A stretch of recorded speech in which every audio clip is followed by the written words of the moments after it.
नमस्कार बच्चों, इससे पहले हम लोगों ने तंत्रिका तंत्र तथा प्रतिवर्ती क्रिया तथा प्रतिवर्ती चाप के बारे में पढ़ा है। आज हम लोग मानव मस्तिष्क के बारे में पढ़ेंगे। जैसा कि इस चित्र में दिखाया गया है, मानव मस्तिष्क के विभिन्न भाग।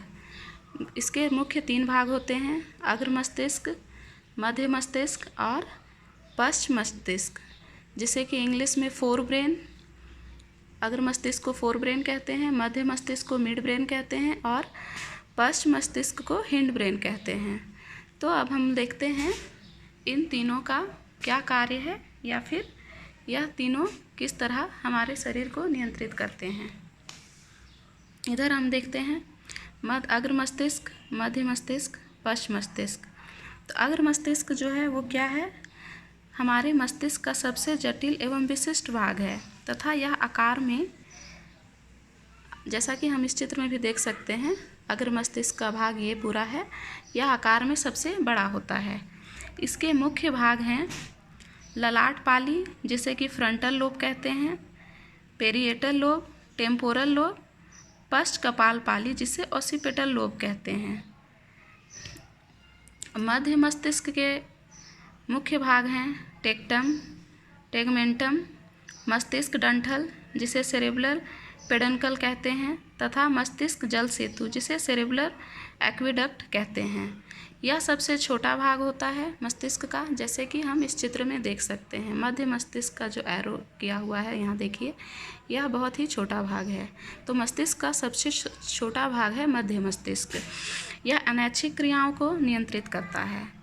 पश्च मस्तिष्क, जैसे कि हम यहाँ देख सकते हैं, पश्च मस्तिष्क ये वाला पोर्शन मध्य मस्तिष्क से जुड़ा हुआ, उसके जस्ट पीछे देखिए यहाँ पे नीचे ये है पश्च मस्तिष्क, जिसे कि हम हिंड ब्रेन भी कहते हैं, उसका भाग।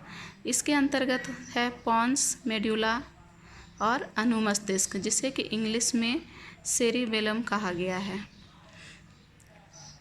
यह दूसरा सबसे बड़ा भाग है। इस चित्र में जैसे हम देख सक रहे हैं, यह क्या है? अग्र मस्तिष्क है। सबसे ज़्यादा एरिया अग्र मस्तिष्क का है, मतलब मस्तिष्क का सबसे बड़ा भाग जो है वो अग्र मस्तिष्क है, और सबसे छोटा है वो है मध्य मस्तिष्क। और इन दोनों के बीच का, मतलब दूसरा नंबर में सबसे बड़ा है वो है पश्च मस्तिष्क या फिर हिंड ब्रेन, जो कि ये दोनों से नीचे होता है और ये मेरुरज्जु से जुड़ा हुआ होता है।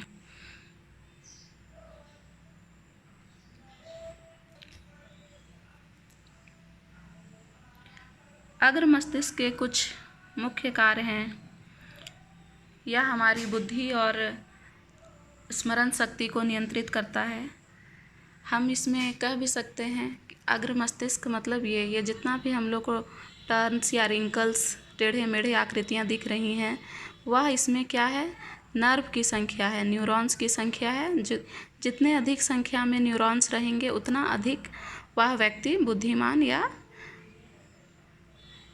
इंटेलिजेंट होगा, ऐसा सामान्य तौर पर मानना होता है।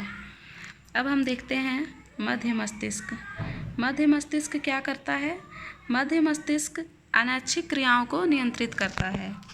कुछ अनैच्छिक क्रियाएं इस प्रकार हैं: पुतली के आकार में परिवर्तन, जो कि हम अचानक से हमारी आंखों में प्रकाश पड़ता है तो हमारी आंखें छोटी हो जाती हैं, तो यह किस लिए होता है? इसका नियंत्रण होता है मध्य मस्तिष्क में, मिड ब्रेन में।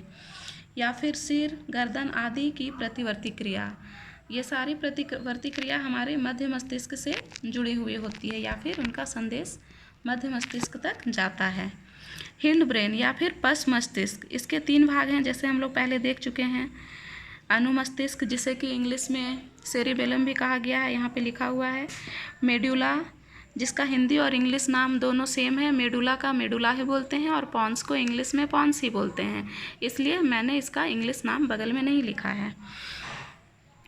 तो अनुमस्तिष्क सेरिबेलम का शरीर की संस्थिति तथा संतुलन बनाने तथा ऐच्छिक क्रियाओं की परिशुद्धि करने में मदद करता है, जैसे पेन उठाना, सीधी रेखा में चलना इत्यादि। मेडुला अनैच्छिक कार्यों को नियंत्रित करता है, जैसे रक्तचाप। पॉन्स जो है वो क्या करता है? यह भी अनैच्छिक क्रियाओं जैसे श्वसन आदि को नियंत्रित करता है। धन्यवाद।